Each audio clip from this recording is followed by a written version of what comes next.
परिचय। अंकिता, हम जानते हैं कि सभी जीवों में उन्हें जीवित रखने के लिए एक आधारभूत प्रक्रिया चलती रहती है। क्या तुम जानती हो कि जैव प्रक्रम क्या है? हाँ, किसी भी जीव में होने वाली वह आधारभूत प्रक्रिया जो उसे पृथ्वी पर जीवित रखती है, जैव प्रक्रम कहलाती है। बिल्कुल सही। सभी जीवों में जीवन को बनाए रखने के लिए विभिन्न प्रकार की प्रक्रिया चलती रहती है। इन सभी प्रक्रियाओं के लिए ऊर्जा की आवश्यकता होती है। जीवों को यह ऊर्जा शरीर के बाहर से भोजन के रूप में मिलती है। तो आओ इस विषय में विस्तार से चर्चा करें। उद्देश्य।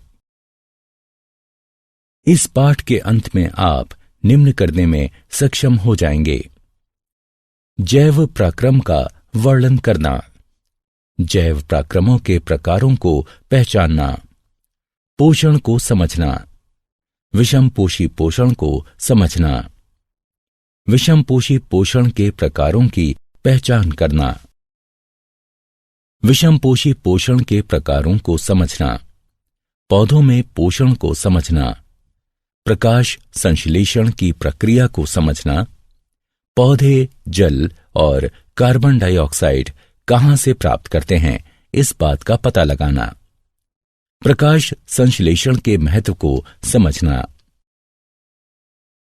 जैव प्रक्रम के प्रकार। आधारभूत जैव प्रक्रम निम्न प्रकार के होते हैं: गति, श्वसन, संवेदनशीलता, वृद्धि, प्रजनन, उत्सर्जन, पोषण और परिवहन। गति के दौरान जीव एक स्थान से दूसरे स्थान पर जाते हैं अथवा एक ही जगह स्थिर रहते हुए अपने अंगों को गति प्रदान करते हैं। श्वसन वह प्रक्रिया है जिसमें शरीर द्वारा ग्रहण किए गए भोजन से ऊर्जा प्राप्त होती है। संवेदनशीलता अपने आसपास के वातावरण में परिवर्तन को महसूस कर सकने की क्षमता है। बच्चे से वयस्क होने को हम वृद्धि द्वारा परिभाषित कर सकते हैं। जीव प्रजनन द्वारा अपने ही जैसे और जीव उत्पन्न करते हैं। उत्सर्जन वह प्रक्रिया है जिसमें शरीर में बचे मल को बाहर निकाला जाता है। पोषण वह प्रक्रिया है जिसमें भोजन को ग्रहण करने के बाद में उसे छोटे कणों में तोड़ा जाता है ताकि शरीर उसे अवशोषित कर सके। परिवहन वह प्रक्रिया है जिसमें शरीर के एक भाग में बना पदार्थ शरीर के दूसरे भागों तक पहुंचता है। पोषण। जैसा कि हम चर्चा कर चुके हैं, सभी जीवों में जीवन को बनाए रखने के लिए विभिन्न प्रकार की प्रक्रियाएं चलती रहती हैं। इन सभी प्रक्रियाओं के लिए ऊर्जा की आवश्यकता होती है। जीवों को यह ऊर्जा शरीर के बाहर से भोजन के रूप में मिलती है। भोजन ग्रहण करने और उसको प्रयोग में लाने की प्रक्रिया को पोषण कहते हैं। भोजन एक कार्बनिक पदार्थ है। ग्लूकोज सबसे सरल और स्टार्च सबसे जटिल भोजन है। स्टार्च और ग्लूकोज को सम्मिलित रूप में कार्बोहाइड्रेट कहा जाता है। जब हमें तुरंत ऊर्जा की आवश्यकता हो तो हमें भोजन के रूप में कार्बोहाइड्रेट लेना चाहिए। कार्बोहाइड्रेट के अतिरिक्त भोजन में वसा, प्रोटीन, लवण, विटामिन तथा जल भी होना चाहिए, क्योंकि ये सभी जीवों की सामान्य वृद्धि और विकास के लिए अनिवार्य रूप से आवश्यक हैं। पोषण के साधन। किसी जीव द्वारा भोजन को प्राप्त करना उस जीव के पोषण का साधन होता है। तत्वों और ऊर्जा की सामान्य आवश्यकता सभी को होती है, लेकिन सभी में इसकी पूर्ति अलग अलग तरह से होती है। इसीलिए हर जीव के पोषण का ढंग अलग होता है। भोजन प्राप्त करने के ढंग के आधार पर जीवों को मुख्यतः दो समूहों में विभाजित किया गया है: स्वपोषी एवं विषमपोषी।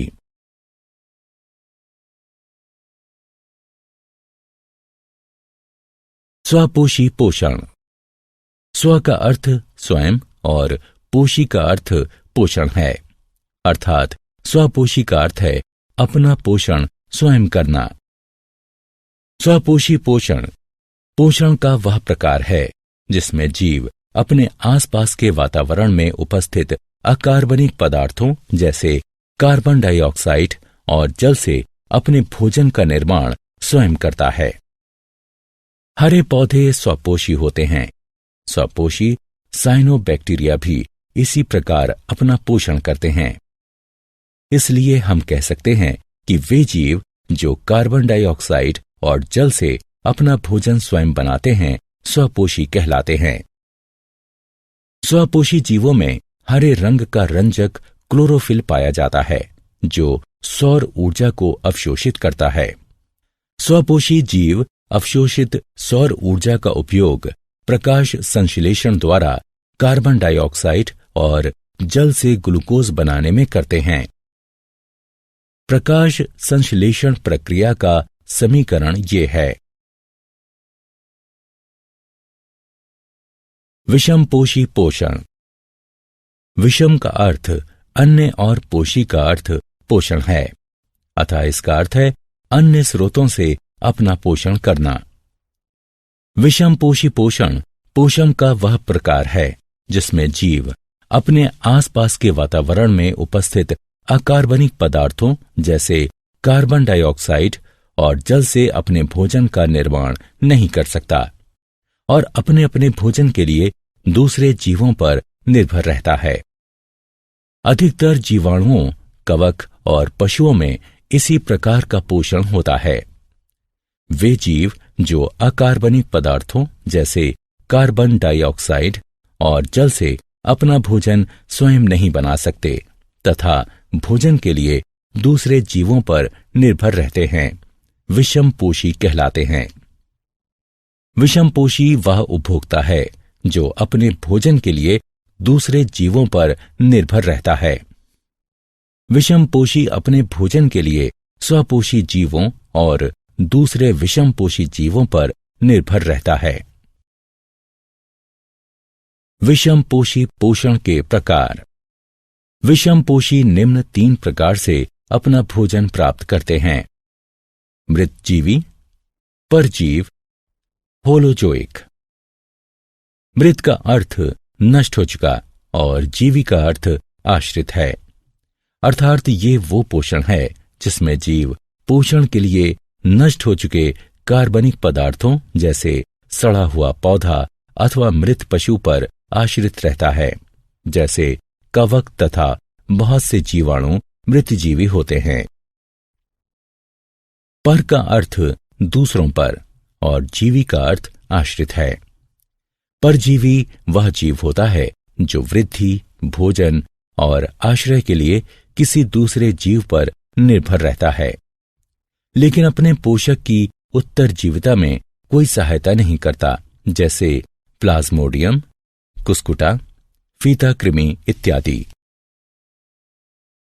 होलों का अर्थ ठोस पदार्थ और जोइक का अर्थ पशु है, अर्थात ये वो पोषण है जिसमें भोजन के रूप में जटिल कार्बनिक पदार्थों का अंतर्ग्रहण किया जाता है, जैसा कि सभी पशु करते हैं, जैसे मनुष्य, श्वान, मवेशी, अमीबा।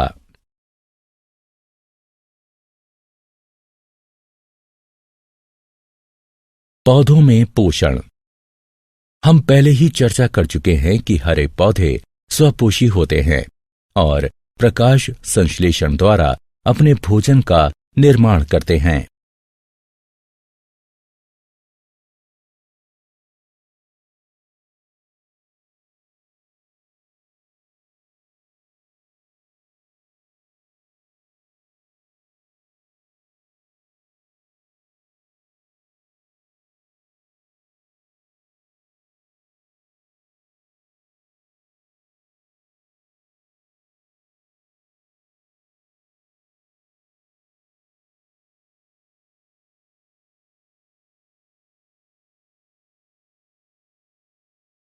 प्रकाश संश्लेषण। प्रकाश का अर्थ सूर्य का प्रकाश और संश्लेषण का अर्थ निर्माण है। अतः प्रकाश संश्लेषण का तात्पर्य सूर्य के प्रकाश की सहायता से भोजन का निर्माण है। प्रकाश संश्लेषण वह प्रक्रिया है जिसका उपयोग सभी हरे पौधे, नीले हरे शैवाल, साइनोफाइटा और कुछ जीवाणु करते हैं। यह कार्बन डाइऑक्साइड और जल से कार्बनिक यौगिक, मुख्यतः शर्करा बनाने की वह प्रक्रिया है जिसमें ऊर्जा के स्रोत के रूप में सूर्य के प्रकाश का प्रयोग होता है और क्लोरोफिल सूर्य के प्रकाश को अवशोषित करता है। प्रकाश संश्लेषण को संक्षिप्त रूप से इस समीकरण द्वारा दर्शाया जा सकता है। प्रकाश संश्लेषण मुख्यतः 2 चरणों में विभाजित होता है। प्रकाश आश्रित चरण, प्रकाश आश्रित अभिक्रियाएं। इनमें विकिरण ऊर्जा एटीपी के रूप में रासायनिक ऊर्जा में परिवर्तित हो जाती है। अंधकारमय चरण, प्रकाश मुक्त अभिक्रियाएं। प्रकाश आश्रित चरण में बनी एटीपी का उपयोग करते हुए एंजाइम संश्लेषण द्वारा मध्यवर्ती कार्बोहाइड्रेट और अन्य यौगिकों के निर्माण को निरूपित करता है। प्रकाश संश्लेषण की क्रिया निम्न 3 चरणों में घटित होती है। अवशोषण, क्लोरोफिल द्वारा सूर्य के प्रकाश से सौर ऊर्जा का अवशोषण। रूपांतरण, सौर ऊर्जा का रासायनिक ऊर्जा में परिवर्तन। सौर ऊर्जा द्वारा जल का हाइड्रोजन और ऑक्सीजन में टूटना। अपचयन, हाइड्रोजन द्वारा रासायनिक ऊर्जा का उपयोग करते हुए कार्बन डाइऑक्साइड का अपचयन करके ग्लूकोज जैसे कार्बोहाइड्रेट का निर्माण।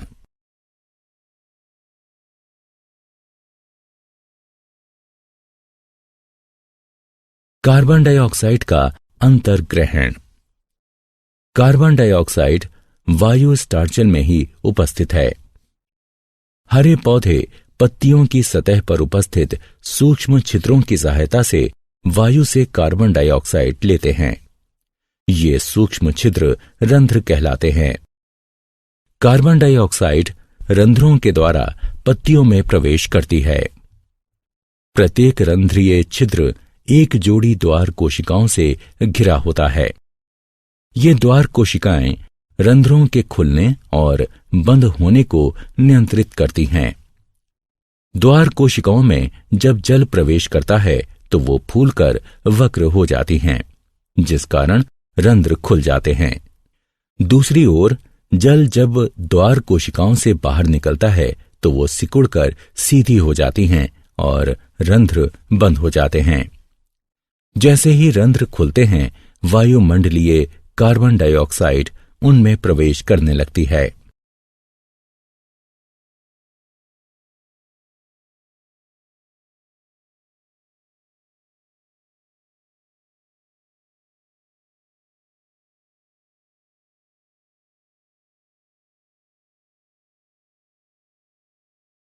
जल का अंतर्ग्रहण। पौधों में प्रकाश संश्लेषण के लिए आवश्यक जल पौधों की जड़ें परासरण द्वारा मिट्टी से अवशोषित करती हैं। पौधों की जड़ों द्वारा अवशोषित जल जाइलम नलिकाओं द्वारा पत्तियों में उपस्थित प्रकाश संश्लेषीय कोशिकाओं में पहुंचता है, जहां उसका प्रयोग प्रकाश संश्लेषण में होता है।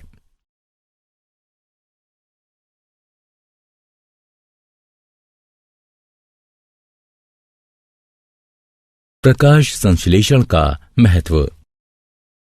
प्रकाश संश्लेषण कई कारणों से महत्वपूर्ण है, जिनमें से कुछ प्रमुख कारण निम्न हैं।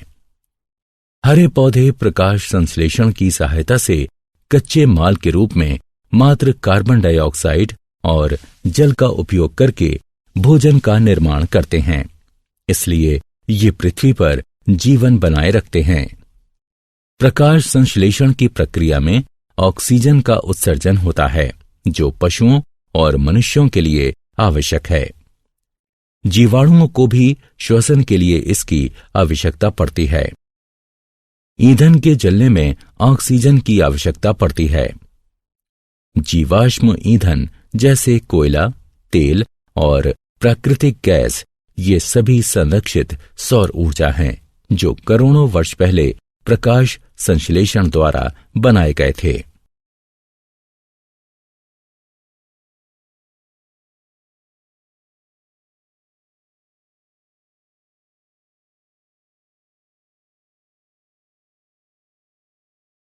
क्या आप जानते हैं एटीपी ऊर्जा मुद्रा है। दृश्य वर्ण क्रम से हरे रंग को अवशोषित न कर पाने और उसे परावर्तित करने के कारण पत्तियां हरी दिखाई देती हैं। नीला और लाल प्रकाश प्रकाश संश्लेषण के लिए सबसे उपयुक्त है। प्रकाश आश्रित अभिक्रियाएं क्लोरोप्लास्ट के थाइलेकाइट में होती हैं।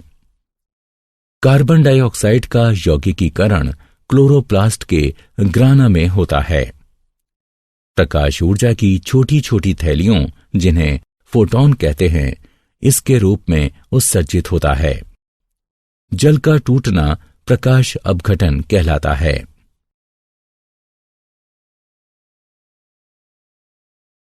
सारांश। आइए हमने जो कुछ सीखा है उसे संक्षेप में दोहराएं। जीवित रहने के लिए प्रत्येक जीव को विभिन्न ऊतकों की प्रत्येक कोशिका में ऑक्सीजन, जल तथा भोजन की आवश्यकता पड़ती है। जीवन को बनाए रखने के लिए अनिवार्य रूप से आवश्यक विभिन्न प्रक्रियाएं जैव पराक्रम कहलाती हैं। गति, श्वसन, संवेदनशीलता, वृद्धि, प्रजनन, उत्सर्जन, पोषण और परिवहन प्रमुख जैव पराक्रम हैं। जैव पराक्रमों के चलते रहने के लिए प्रत्येक जीव को ऊर्जा की सतत आवश्यकता होती है। जीवों द्वारा पोषक तत्वों के अंतर्ग्रहण, उनके उपयोग, साथ ही श्वसन के कारण ही ऊर्जा मुक्त होती है।